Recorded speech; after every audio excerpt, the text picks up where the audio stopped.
Franchement, l'arbitrage de ce match, c'est du n'importe quoi, les amis. C'était du n'importe quoi. Je n'ai pas été convaincu par l'arbitrage. Je pense qu'il a pris des mauvaises décisions qui ont influencé le jeu de la Cap-Vert et surtout qui a influencé le cours du match. Donc, le résultat du match a incontestablement été influencé par l'arbitre de la rencontre. Donc, qualification du Sénégal qui n'a pas convaincu. Le Sénégal n'a pas convaincu. Je l'ai déjà évoqué sur cette chaîne et je reviens dessus.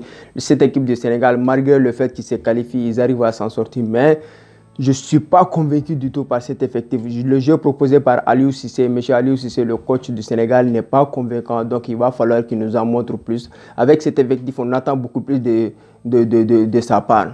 Donc, le Sénégal, décevant du tout. Ils n'ont réussi à s'imposer que lorsque leur adversaire était réduit à 9. Donc, une victoire logique. Donc, mais qui a surtout été influencée par les décisions de l'arbitre.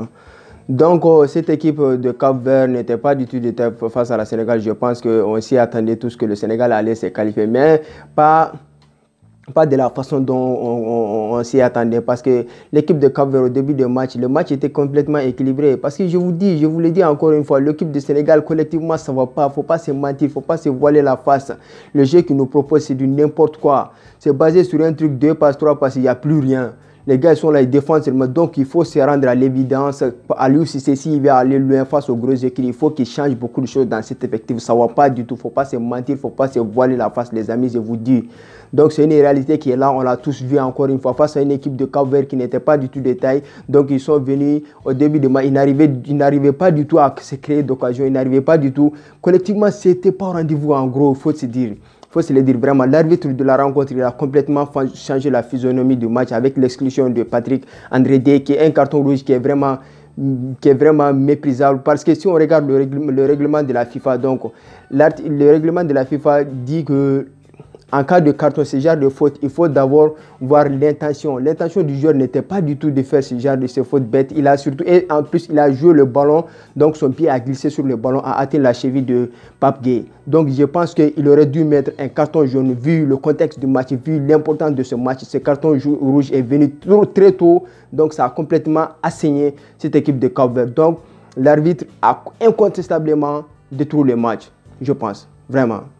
Donc, depuis ce carton rouge, le match est complètement parti en vrille pour l'équipe de Cap-Vert qui se retrouve retranchée dans leur camp à défendre seulement face à l'équipe du Sénégal. Une équipe du Sénégal qui est décevante du tout. On attend beaucoup plus de Sadio Mané et de ses troupes.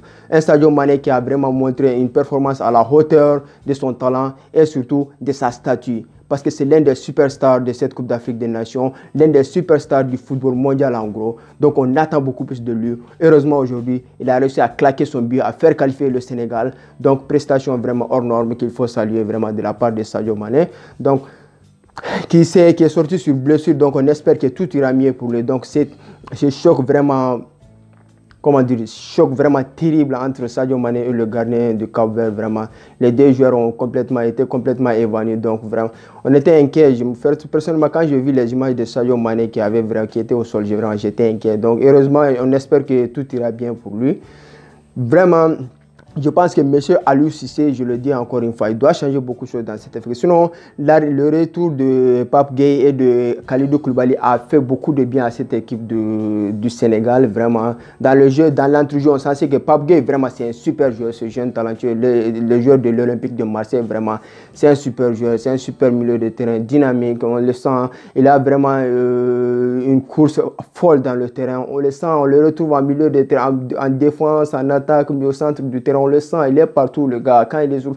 C'est comme ça, il a un volume de jeu extraordinaire. Même avec l'Olympique de Marseille, le gars, il est toujours là. On sent qu'il a vraiment du volume de jeu. Donc, c'est ce genre de joueur qu'il faut à cet effectif du Sénégal. Donc, des joueurs vraiment qui ont un volume de jeu très, très important. Moi, je ne suis pas très convaincu par le jeu de Kouyaté. C'est le problème de Kouyaté. Il est trop... C'est un joueur, il n'a pas un volume de jeu très grand. On le voit avec Crystal Palace. Donc, je pense qu'il faut beaucoup plus de joueurs, des jeunes beaucoup plus dynamiques. Tu vois, comme Mendy ou Pape Gueye. Ce sont des jeunes dynamiques. On l'a vu aujourd'hui. Même si l'équipe du Sénégal, ce n'était pas ça collectivement, c'est des joueurs qui sortaient vraiment du lot par leur performance individuelle. On sentait que Pape Gueye et Mendy, c'était des joueurs vraiment dynamiques. Ils ont complètement réussi à dynamiser le jeu du Sénégal. Donc, collectivement, dans l'ensemble, ça ne va pas du tout côté sénégalais. On espère que Pape Gueye et Aliou Cissé, pardon, on espère qu'il va changer beaucoup de choses dans cet effectif. Donc, on se retrouve pour les quarts de finale. Sinon, je ne donne pas cher de la peau de l'équipe du Sénégal s'il rencontre, par exemple, une effectif comme la Côte d'Ivoire, qui ne sera pas la défense, qui va toujours attaquer depuis le début de la match jusqu'à la fin, qui va seulement attaquer, qui a une armada offensive vraiment incroyable. Donc, le Sénégal, s'ils veulent aller loin, Aliou Cissé, je pense que le coach, il doit se remettre en question et puis changer beaucoup de choses dans cet effectif du Sénégal. Les amis, c'est tout pour ce petit débrief. On se retrouve pour le débrief des autres matchs de la soirée. Bonne soirée à tous. À bientôt. Merci.